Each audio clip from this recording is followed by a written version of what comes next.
Hello, and thank you for joining me for the Voices of Purpose Summit. I am so happy to be here, and my name is CeeCee Strong, and I want to actually talk with you today about what I call life enforcement. You've heard it said that law enforcement is this, or I believe law enforcement is that.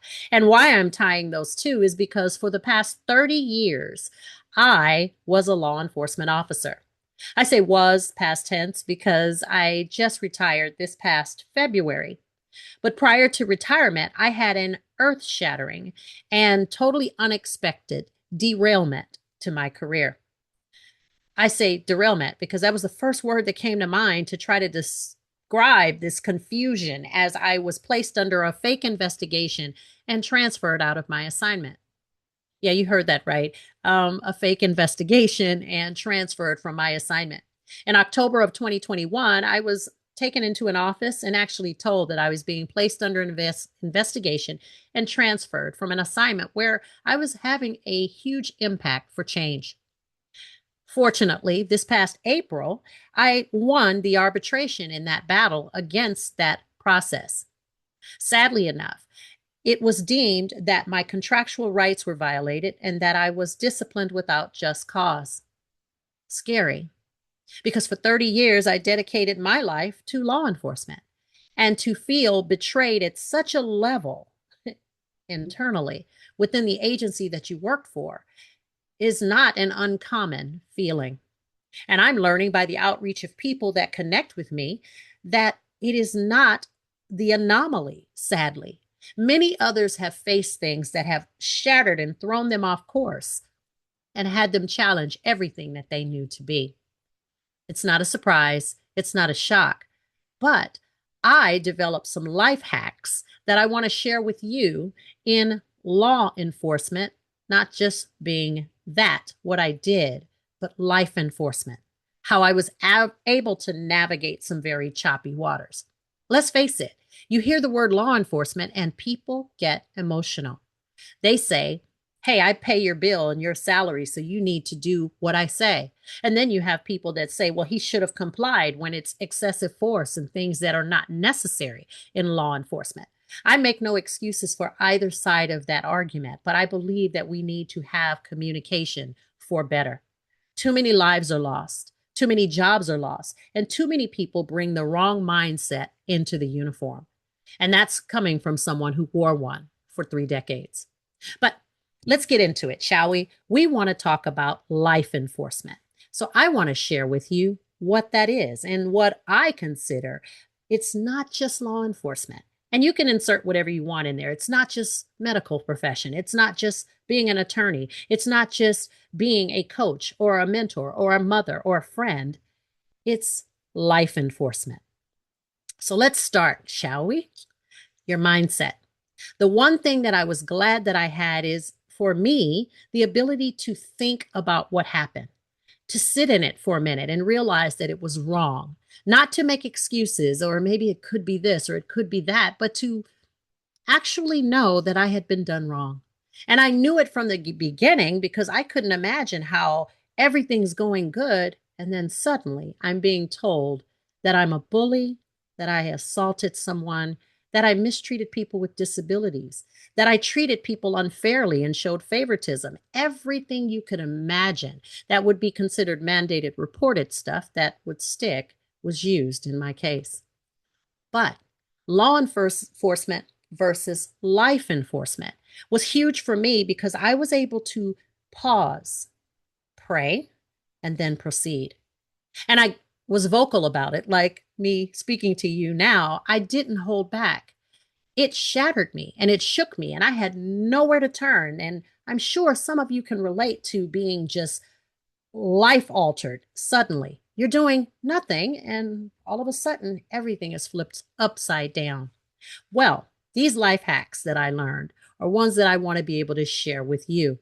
So let's put aside the law enforcement for a minute and think about life enforcement hacks. Tag, you're it. Like you play that game when you were a kid and you would actually run around chasing each other and then tap each other. Now you're the it.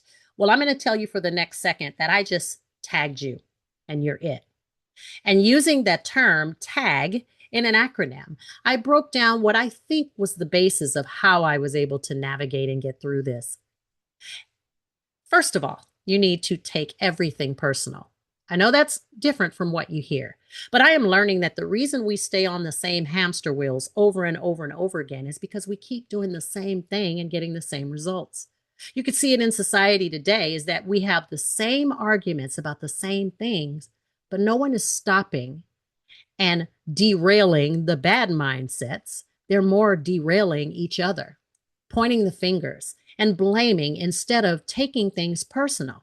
I had to step back and see, hey, did I have some part in what is being said? Well, I know I hadn't bullied anyone.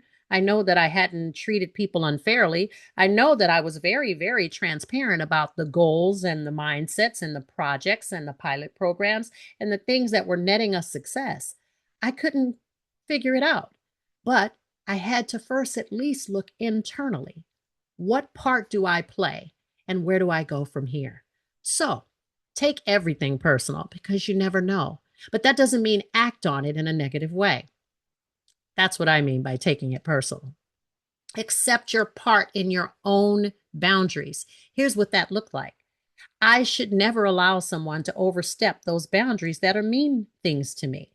I'm kind of crazy in that I have a spatial issue when people are just standing right over me. Like if you've ever been in a grocery store and someone's breathing down your neck while you're trying to ring out your transaction with your credit card or your PIN that you have to put on the PIN pad.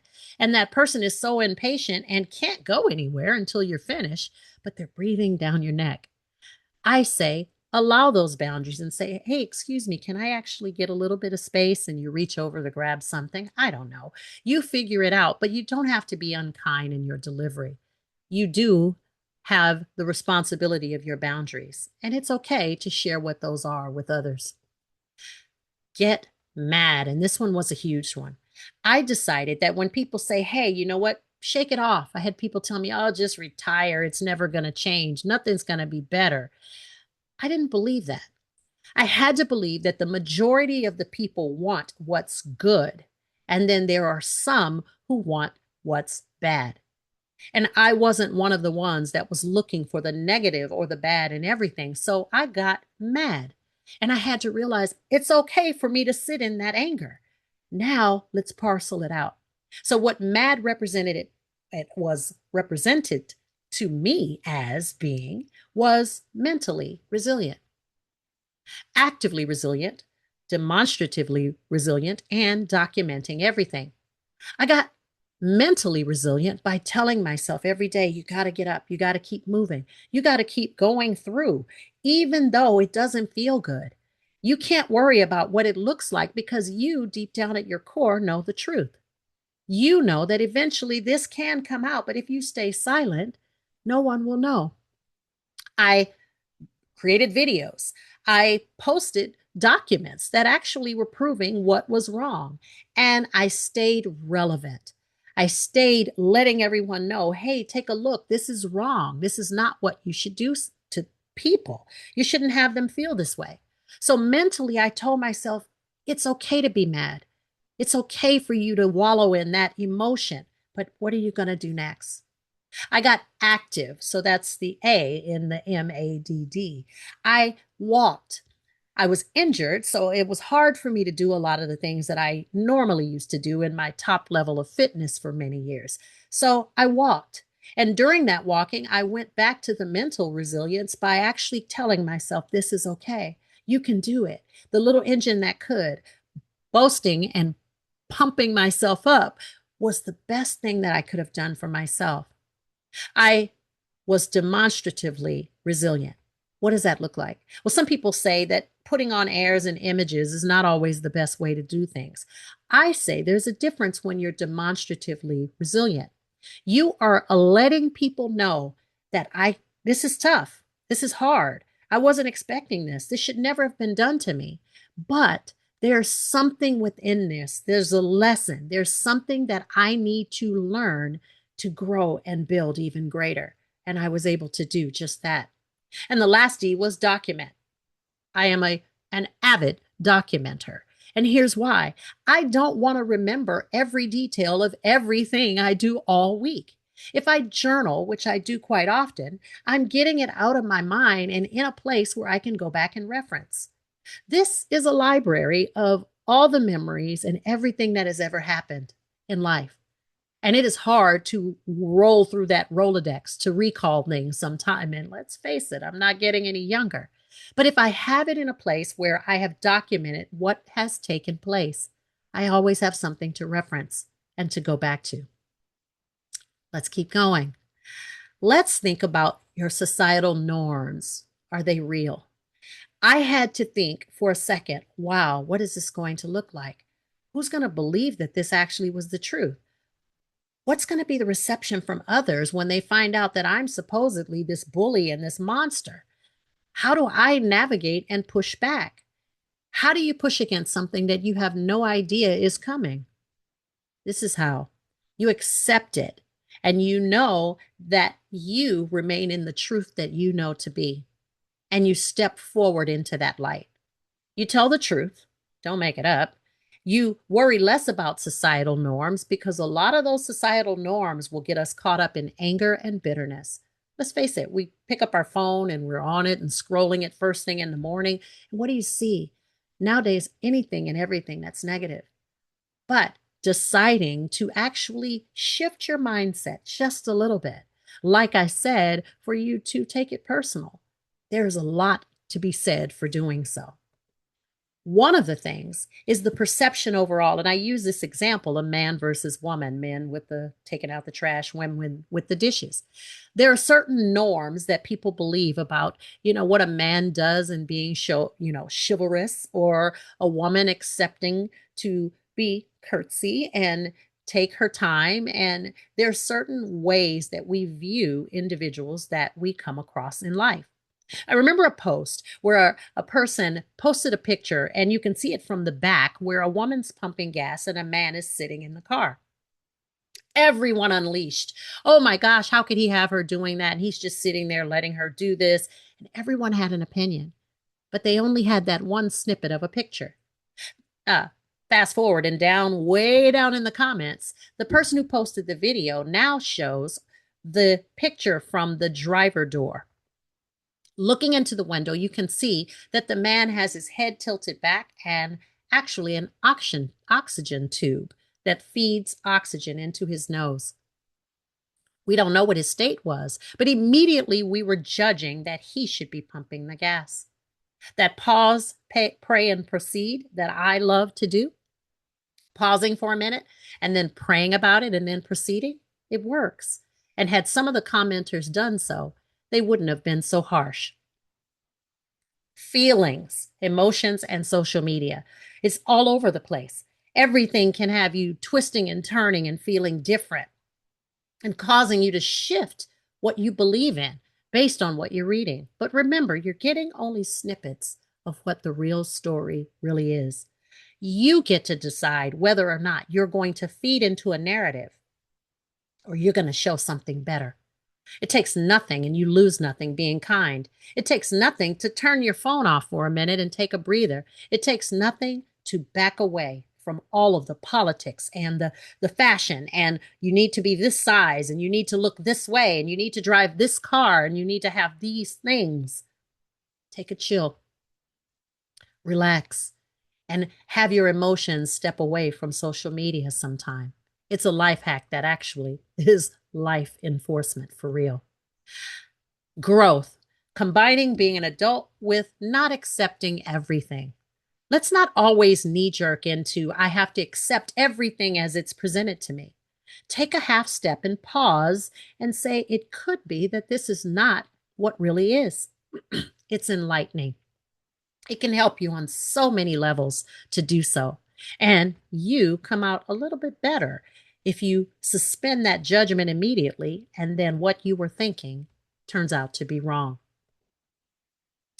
Life enforcement tips.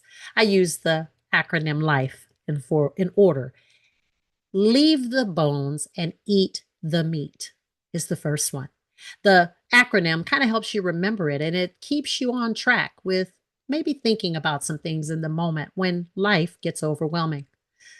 Leave the bones and eat the meat is something that one of my mentors always speaks about. It's like sometimes you're consuming all of this stuff and now the bones are the focus. It's not like you're going to do anything with them. You ate the meat. The meat was the most important. Everything else was secondary and not necessary. So take from those experiences and the things that you need that will feed you in a positive way and leave the rest. The second thing is to invite people who want more into your circles. Find your tribe. Look for people who are on the same mission and have the voice of purpose that you do, that are in agreement with better and change. Because I know I look for law enforcement officers that are wanting better and able to own it, not just make excuses for the internal behavior. We're the paid professionals, by the way, so we're paid to be professional. The people on the street are not. And then I offer to the community, in order to receive better, let's try to do better so that there's more protection and security than there are crimes that definitely deserve consequences. The third is free yourself from the drama others should carry. Sometimes you just have to realize, like the people who put the fake case in place against me, that that's their drama, their ability to lie, their lack of integrity, their lack of leadership, their not having been worthy of the positions they held in order to put all this in place. It's part of who they were. They probably should not have been wearing a uniform. That's for them and God to decide. If I marinate in it too long, I develop the bitterness within me. I need to free myself from their drama because now it's been deemed and it's known that I was not wrong. I go on to the next battle of now having to fight for an even bigger battle in the law realm in a lawsuit.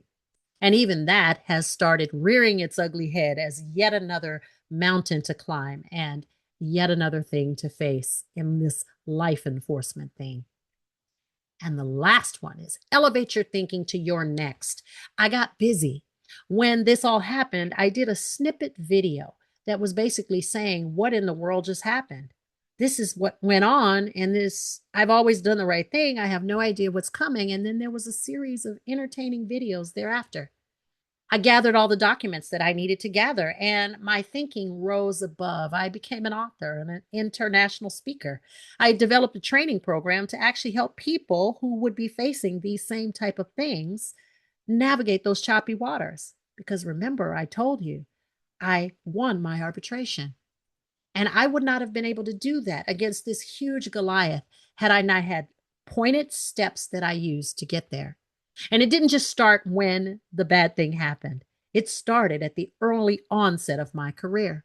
And the first sign that I got that, wow, I believe in integrity, courage, honor, and doing the right thing and having good character. But some in uniform don't. I want to actually support you in your way of thinking and knowing that you can. Life enforcement means you doing the right thing despite of what's swirling around you. And instead of just falling down 7 times and standing back up 8, asking yourself, what's next? What's next that you can climb even higher? What's your next success? What's your next book? What's your next person to help? What's your next demonstrative resilience that shows your kids that they can win? What's your next is the question that I leave with you. And if you're interested in knowing more about me, it's all under my name, CeeCee Strong. As I opened with, I am CeeCee Strong, and I am mother, wife, mentor, motivator, author, international speaker. And I know that it's not just about the 30 years that I served in law enforcement. It's about life enforcement. Thank you.